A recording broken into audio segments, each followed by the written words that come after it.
Eric Bischoff gave his 2 cents on the AEW Media Scrum and Fallout. Of course, Eric Bischoff never shy to share his opinion. He went into great detail about his thoughts on this whole big mess on his podcast. I only sampled out a little clip, but he went into bigger detail. He was talking about how he felt like the fight backstage wasn't really that big of a deal, that fights are going to happen in professional wrestling. He's had them in his locker room. They've happened in other wrestling locker rooms. Fights are going to be a part of the business.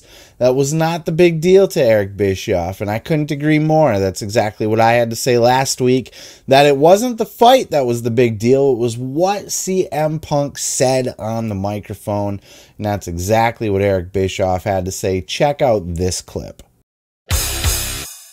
How would you have handled if Punk started going into business for himself like that? I'd have snatched that mic from him so fucking fast. That's what I thought. We got to get out of there. Not just let him rant. I would have snatched that mic from him. Said, thank you very much. Bill, obviously, you're not having a great night. Thanks for your time. Any other questions out there? And just taking the mic away from him. Even if that actually happened and the Young Bucks actually leaked information to Dave Meltzer and Dave Meltzer published that information as a way to put heat on Punk, I completely believe that could have happened.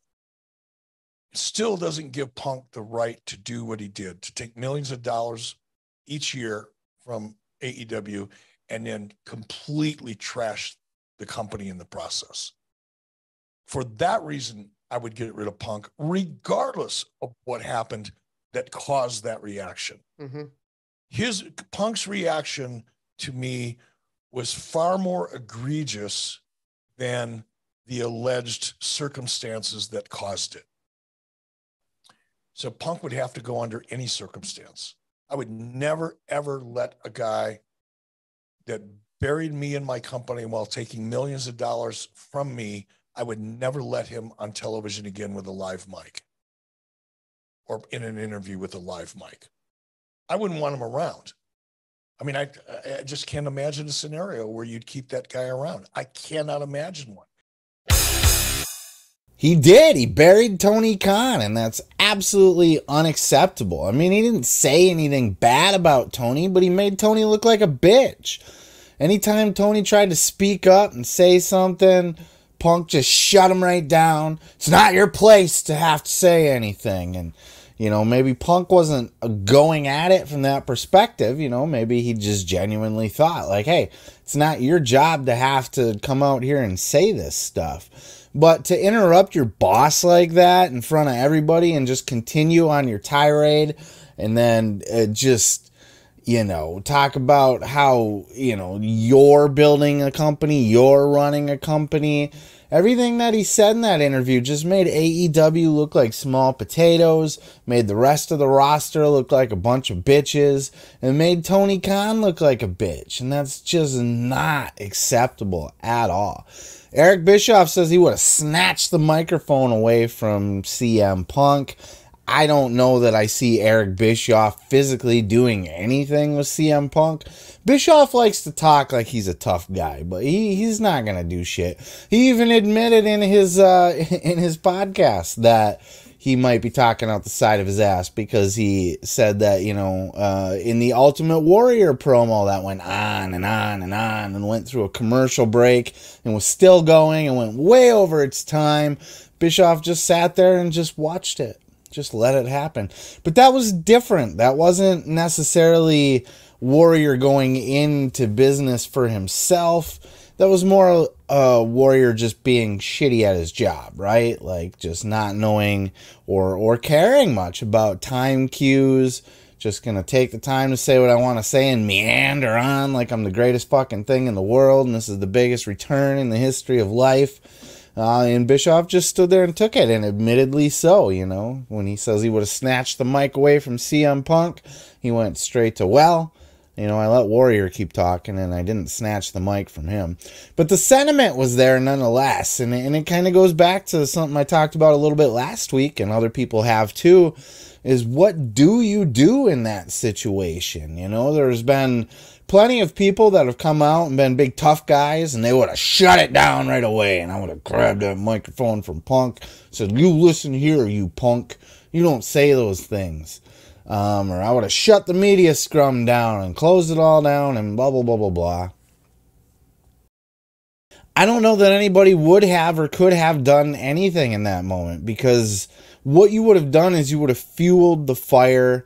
You would have just pissed off CM Punk more. And what's a pissed off CM Punk going to do? He's going to continue to lash out. There was live microphones in that place. There was live cameras in that place. You think if Tony Khan stood up and just said, okay, well, that's the end of the press conference, or tried to snatch the microphone away from CM Punk, that he wasn't going to just keep talking and it wasn't going to get picked up by all the media scrum cameras and microphones that were in the house there? He would have continued to rant. He probably would have flipped the table over and threw some shit. He would have went full nuclear. I mean, he basically did. I mean, it wasn't a pipe bomb. It was a nuclear bomb, right?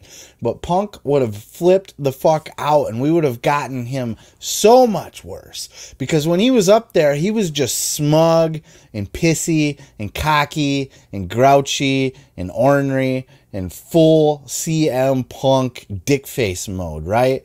But what he wasn't up there was, I mean, he was angry, but he wasn't like fighting angry. You know what I mean? Like he was angry enough to not bite his tongue and to speak his opinion, but he wasn't up there just smashing shit, throwing shit around, you know, raging like a fucking Incredible Hulk monster or anything, right?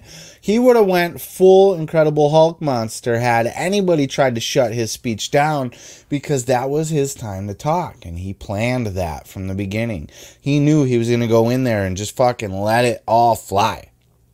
And there's reports to the effect, I mean, we know it was premeditated because he was trying to set up Nick Hausman. So we know he had at least kind of had a rough idea of how he was going to get into this tirade and what he was going to try to address. But there were reports that even Tony Khan kind of knew that Punk was going to go in there with a live mic and kind of let people have it a little bit, voice some frustrations. And Tony Khan was going to let him do that. And look, this being pro wrestling, and you compare it to the UFC, and last week we covered UFC had a big backstage brawl, and I compared to how Dana White lets the UFC fighters just kind of have at each other. They go at each other hard.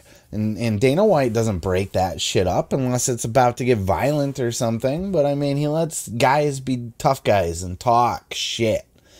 And I think that Tony Khan saw that maybe it was going to be good for business. He's on record as saying that, letting guys have a little bit of animosity towards each other is not necessarily a bad thing, that it can create good rivalries and great matches in the ring. I don't know how educated he is on that. I think Tony Khan gets that opinion from maybe watching Rivals on A&E a little bit too much. But yeah, I think he kind of knew that Punk was going to go off a little bit and was just going to kind of let him. I don't think anybody expected Punk to go off to the extent that he did, or just bury the whole company. And that's the problem with the whole thing. It's not that Punk spoke out of turn. That's fine. I would encourage that kind of stuff, as a matter of fact. It's entertainment. People like that. Oh, CM Punk shoots at the media scrum on whatever. That's fine. I don't mind that kind of stuff. But when it gets to the point, he damn near took the company down with him. He's done irreparable damage to AEW's image that they're going to have to build back. Remember the barbed wire exploding deathmatch debacle where the bombs didn't go off? They just kind of fizzled and popped, and it was a big mess, a big shit show. There were people that thought that was the end of AEW, and they're going to have to come back from that one, and they did. They had to come back and they had to continue to put on memorable shows to the point where people forgot about that even happened. They had to crawl out of that hole. This is a big hole. This just makes the whole company look bad. It makes the company look like shit. It makes Tony look like shit. Nobody respects Tony anymore. They think he's an absolute cuck. Everybody sees AEW as the second rate. I mean, they always were. They were never bigger than WWE. But I think a lot of people believe that they had the possibility of being one day bigger than WWE, or getting to the point where they're heavily competing with WWE, like the Monday Night Wars, where it was back and forth and the ratings and that kind of thing.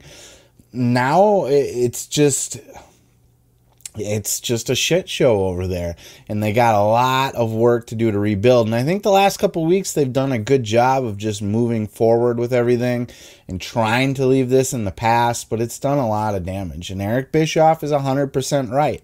Everything he said was right. It's just, would he have actually done that? Or is he just saying that he would have actually done that? Who knows? But it's always interesting to hear Eric's opinion, even though they tend to be negative as fuck. And because of that fact, I do try to avoid Eric Bischoff from time to time, because it seems like that's his weekly tirade, is burying AEW over one thing or another.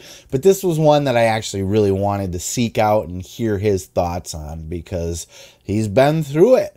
Love or hate Eric Bischoff, or any kind of credibility or not, like, he ran a fucking multi-million-dollar wrestling company in a locker room full of megastars for many, many years, where fights happened and attitudes and all of that shit. So go check out that full interview. I have linked it in the description below if you'd like to go check that out on YouTube.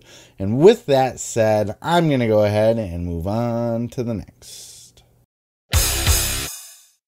Let me tell you something, brother. You can check out full episodes each and every Sunday right here on this channel, dude.